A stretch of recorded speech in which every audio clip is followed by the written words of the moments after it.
Почитувани граѓани, почитувани представници на медиумите. Во периодот кога се решаваше евроинтегративниот процес на државата, Христијан Мицкоски и ВМРО ДПМН ширеа лаги, преку кои се обидуваа да ги поткопаат државните интереси. Мицкоски и ВМРО ДПМН ја плашеа јавноста со наводно распродавање на македонскиот јазик, македонскиот идентитет и историјата. Лажеа за некаква асимилација и бугаризација на државата.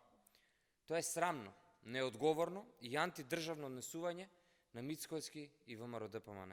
По сето тоа, најмалку што можат да направат во Белиот дворец е да им се извинат на граѓаните за тешките лаги што ги пласираа, а потоа да побараат и одговорност од Мицкоски.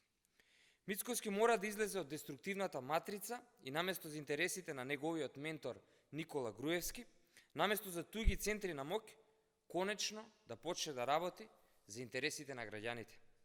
И покрај крајно неодговорниот однос на ВМРО ДПМН и Мицкоски, Социјалдемократскиот сојуз преку владата и парламентарното мнозинство ќе продолжи да ги брани државните позиции и националните интереси, но и да работи на обезбедување на европската иднина на државата како клучна стратешка цел.